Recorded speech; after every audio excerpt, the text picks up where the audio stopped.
Voltamos, pessoal? Tomou aquela aguinha, foi no banheiro? Então, vamos voltar. Cláusulas do contrato administrativo. O que deve conter em um contrato administrativo? Bom, está previsto lá no artigo 55 da Lei de Licitações de Contratos. E aí, aqui está o rol do necessário em um contrato. Nós temos que ter o objeto, a previsão do objeto, o seu regime de execução e fornecimento, preço e condições de pagamento, reajuste e atualização monetária, os prazos de execução, conclusão e entrega, a indicação do crédito para despesa, as garantias exigidas para execução, os direitos, responsabilidades e penalidades, incluindo os valores das multas, tá, gente? As hipóteses de rescisão do contrato, o reconhecimento de direitos da administração no caso de rescisão, as condições de importação, data e taxa de câmbio para conversão, se for o caso, a vinculação ao edital ou ao termo de dispensa e inexigibilidade e a proposta vencedora, que, como nós vimos, é obrigado a seguir o que foi feito na proposta vencedora de licitação, qual a legislação aplicável que vou estar utilizando, a obrigação de manutenção das condições de habilitação e qualificação exigidas lá na licitação e o foro da sede da administração, caso haja necessidade de dirimir alguma dúvida. E aí nós vamos para o próximo tópico e um dos mais importantes quando se estuda contratos administrativos, que são as cláusulas exorbitantes, que elas estão previstas lá no artigo 58 da Lei 8.666. E o que são cláusulas exorbitantes? São aquelas cláusulas que exorbitam os poderes comuns das partes. Ou seja, numa relação de direito privado, como disse lá anteriormente, as partes têm poderes iguais, direitos iguais. Não há uma sobreposição de interesse ou de vantagem. Porém, em contratos administrativos em que há administração pública como parte, a administração pública ela detém esses chamados poderes exorbitantes que extrapolam os poderes da outra parte e acaba, de certa maneira, ingerindo, decidindo, em alguns casos, à sua vontade. Então, se fosse no direito privado, elas seriam cláusulas ilícitas, ou seja, cláusulas que não poderiam existir numa relação de duas partes comuns, um contrato de compra e venda de um terreno entre você e uma outra pessoa. Não poderia haver essa sobreposição. Porém, nos contratos administrativos existem. Então, elas seriam ilícitas em um contrato de direito civil, como nós falamos. Por quê? Porque elas representariam uma quebra da isonomia, gente, da igualdade. Mas elas são admitidas em favor da administração nos contratos administrativos. E quais são eles? 1. Poder de alterar unilateralmente o contrato. 2. Poder de rescisão unilateral do contrato. 3. Fiscalização da execução do contrato. Outra possibilidade, a aplicação de penalidades em razão da inexecução total ou parcial do ajuste, ou seja, eu posso aplicar penalidades diretamente. Se fosse em um contrato de direito civil, eu não posso aplicar uma penalidade. Você não comprou de mim, vou te aplicar uma multa. Não. Ele vai ter que entrar o quê? Lá na esfera judicial, ele vai ter que tomar medidas judiciais para penalizar ou para ter o seu ressarcimento de determinado negócio. Então eu não posso aplicar uma penalidade em uma relação de direito privado. Porém, no contrato administrativo, a administração pública pode impor uma multa, advertir, suspender de concorrer de uma licitação. Outra cláusula exorbitante é a exigência de garantia para a celebração dos contratos. Outro fato é a ocupação provisória e também as restrições à possibilidade de alegar a exceção do contrato não cumprido. É a conhecida exceptio non ad clemente contractus. Vamos para o primeiro tópico, alteração unilateral do contrato. Está previsto lá no artigo 65, inciso 1. O artigo 65, ele diz que os contratos regidos por essa lei poderão ser alterados com as devidas justificativas. Então, lembre, aqui nós voltamos àquele caso. Tudo tem que ser justificado. Qualquer ato da administração deve ser justificado, deve ser motivado, pessoal, para ter a sua validade. E aí vem lá no inciso 1. Unilateralmente, ou seja, só por um lado das partes. E quem que seria? A administração. Unilateralmente pela administração. Quando houver a modificação do projeto ou das especificações para melhor adequação técnica aos seus objetivos. Aqui nós temos a chamada alteração qualitativa, tá, pessoal? Qualitativa. Eu vou deixar o quali aqui para você lembrar. A qualidade. Quando eu altero a qualidade, para melhorar a qualidade do objeto. E temos o outro caso, que está lá na linha B. Quando necessária modificação do valor contratual em decorrência de acréscimo ou diminuição quantitativa do seu objeto nos limites permitidos por essa lei. E aí, nesse caso, nós temos então a alteração quantitativa. O primeiro caso, alteração qualitativa. E nesse caso, alteração quantitativa. Eu altero a quantidade, ou para mais ou para menos. E os limites também estão estabelecidos na Lei 8.666. Então, como nós vimos, o primeiro trata-se de uma alteração técnica para a adequação aos objetivos. No segundo, uma alteração quantitativa, que está lá no artigo 65, parágrafo 1º da Lei 8.666, e nela estabelece essa quantidade. Quanto que eu posso?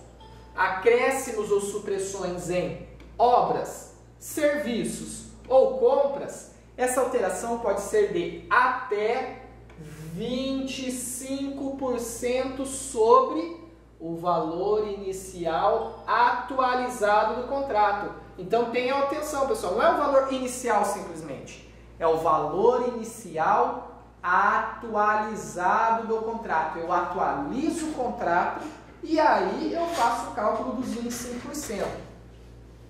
Isso para mais ou para menos, tá? Acréscimos ou supressões. E no caso específico, gente, olha aqui, de reforma de edifício ou de equipamento. Quando se tratar então de reforma de edifício ou equipamento, o meu limite é de até 50% para acréscimos. Ou seja, a lei não fala para supressões, fala para acréscimos. O importante é que qualquer hipótese de alteração unilateral, ela deve respeitar o equilíbrio econômico-financeiro do contrato, que é representado pela equação entre o custo do contratado e o lucro que ele vai receber originalmente estabelecido. Ou seja, o contratado, ele participa almejando lucro, como nós vimos. Então, se eu almejo um lucro, se eu estou fazendo um acréscimo, eu não posso perder esse lucro, está aumentando só a qualidade ou a quantidade e vou cortar o lucro. Não, eu tenho que continuar com essa equação do valor do serviço a ser prestado com o meu lucro. Essa equação entre o custo e o lucro.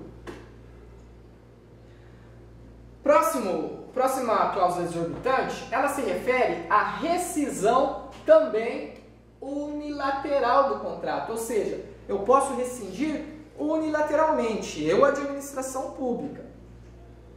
Ela é determinada por um ato unilateral e olha aqui, escrito, tá, gente? Não pode ser verbal, tem que ser escrito da administração. nos casos enumerados lá do inciso 1 a 12 e 17 do artigo 78. Ela deverá ser precedida de uma autorização escrita e fundamentada na autoridade competente, ou seja, tem que autorizar por escrito e fundamentar, com base em quê? Qual o motivo, novamente? E ela será formalmente motivada nos autos do processo, assegurado aquela regrinha básica, ampla defesa e contraditório. Eu tenho que garantir a ampla defesa e contraditório para o contratado nos casos de rescisão unilateral. E aí, cabe indenização ao particular? Bom, nós temos que analisar que quando a rescisão ocorrer com base lá nos incisos 12 a 17 do artigo 78, sem que haja, olha aqui gente, culpa do contratado, será este ressarcido dos prejuízos regularmente comprovados que houver sofrido, tendo direito ainda à devolução da garantia, dos pagamentos devidos pela execução do contratado até a data da rescisão e pelo pagamento do custo da desmobilização. Esses são os casos, então, que caberá a indenização ao particular. A próxima cláusula exorbitante se refere à fiscalização da execução do contrato. A execução do contrato ela deve ser acompanhada e fiscalizada por um representante da administração, especialmente designado. E daqui cabe nós fazermos algumas considerações. Esse representante da administração tem que ser um servidor da administração, não pode ser um terceiro, tá, gente? E como a própria lei diz, especialmente designado. Então, ele tem que estar formalmente, eu tenho que formalizar a designação daquele servidor para ser o fiscal do contrato. E aí eu posso permitir a contratação de terceiros para assisti-lo e subsidiá-lo, ou seja, eu contratar terceiros para auxiliar, para dar ajuda nas informações pertinentes a essa atribuição. Por quê? Muitas vezes pode ser um contrato de obra em que o servidor não tenha total manejo, ou seja, uma obra complexa. Então, a administração pública ela pode realizar uma outra licitação para contratar alguém especializado para auxiliar o fiscal naquela fiscalização daquela obra ou naquela fiscalização daquele serviço. E aí nós vamos entrar no tema sobre aplicação de penalidades. E aí nós temos, primeiro caso, a aplicação da penalidade por mora, que está prevista lá no artigo 86 da lei. O atraso injustificado na execução do contrato sujeitará o contratado à multa de mora, na forma prevista do instrumento convocatório ou contrato. Então, olhem aqui que a lei exige que haja previsão contratual ou editalícia, tá, gente? 2. Tem também a penalidade por descumprimento do contrato, ou seja, quando eu descumprir o contrato administrativo. E está previsto no artigo 87 da lei. Pela inexecução total ou parcial do contratado, a administração ela poderá, garantida a prévia defesa, olha aqui de novo, ampla defesa e contraditório, aplicar ao contratado as seguintes sanções: 1. Advertência. 2. Multa na forma prevista no instrumento convocatório ou no contrato. 3. Suspensão temporária da participação em licitação e impedimento de contratar com a administração no prazo não superior a 2 anos E quarta possibilidade, a declaração de inidoneidade para licitar ou contratar com a administração pública, enquanto perdurarem os motivos determinantes dessa punição, até que seja promovida a reabilitação perante a própria autoridade que aplicou a penalidade, que será concedida sempre que o contratado ressarcir a administração pelos prejuízos resultantes e após decorrido o prazo da sanção aplicada com base no inciso anterior. É importante nós destacarmos que as sanções previstas lá nos incisos 1, 3 e 4 da Lei 8.666, elas poderão ser aplicadas juntamente com a do inciso 2, ou seja, a multa que está prevista lá no inciso 2 pode ser aplicada junto com uma advertência, junto com uma declaração de idoneidade, junto com uma suspensão de participar em licitação. Eu posso casar ela com qualquer dessas outras 3 possibilidades. Facultada a defesa prévia, olha aqui de novo, do interessado, no respectivo processo, no prazo de 5 dias úteis. A declaração de inidoneidade, ela é de competência exclusiva, pessoal, do ministro de Estado, secretário estadual ou secretário municipal. Então, quando eu aplicar a penalidade de declaração de inidoneidade, somente quem pode aplicar é ministro de Estado, secretário estadual ou secretário municipal, conforme facultada a defesa do interessado no respectivo processo, no prazo de 10 dias da abertura de vista, podendo a reabilitação ser requerida após 2 anos de sua aplicação. Tudo certinho, gente?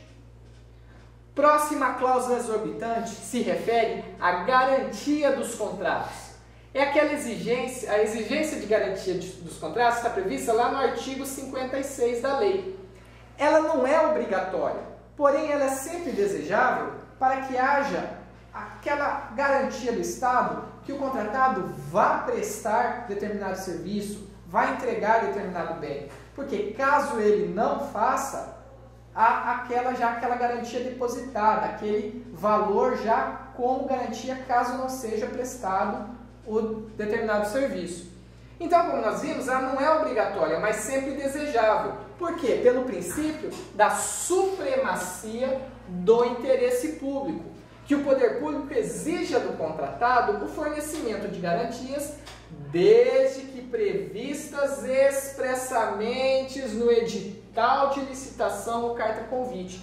Então, deve estar previsto já lá no edital de licitação, pessoal, lá no início, tá?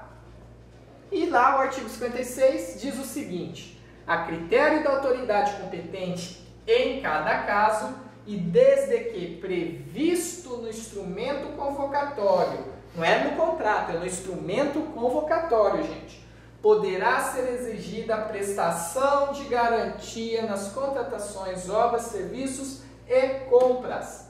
E aí vem, mas quais são essas garantias? Qualquer uma? Não. A lei prevê quais deverão ser essas garantias. E está lá no artigo 56, parágrafo 1º. São elas: caberá ao contratado optar por uma das seguintes modalidades. 1. Caução em dinheiro ou em títulos da dívida pública, nos termos da lei. 2. Seguro garantia. E 3. Fiança bancária. Então essas aqui são as 3? Não, 4. Caução em dinheiro ou caução em títulos da dívida pública. Seguro garantia e fiança bancária. 1, 2, 3, 4 opções de garantias a ser prestada. E qual que é essa limitação dessa garantia? Tem um valor? Como que é? Tem valor sim, e também está prevista na lei. O limite é até 5 5% do valor do contrato. Está previsto lá no artigo 56, parágrafo 2º. Ou até 10%, previsto lá no parágrafo 3º, no caso de serviços de alta complexidade. Então, quando se tratar de serviços de alta complexidade e que ele tenha riscos financeiros consideráveis, eu posso fazer uma garantia de até 10% do valor do contrato. E quando que vai ser liberado? Nunca ou logo de imediato, no primeiro mês, segundo mês? Não. A liberação é após a execução do contrato. Está lá no parágrafo 4º do 56. E aí um fato interessante. Caso essa empresa sofra uma penalidade, uma multa, eu vou poder descontar o valor da multa dessa garantia. A lei me permite. Então, podem ser descontadas diretamente da garantia as penalidades impostas ao contratado, inclusive as eventuais multas. Bom, vamos dar mais um tempinho, vamos dar mais uma descansada. Daqui a pouco a gente volta, tá bom, gente?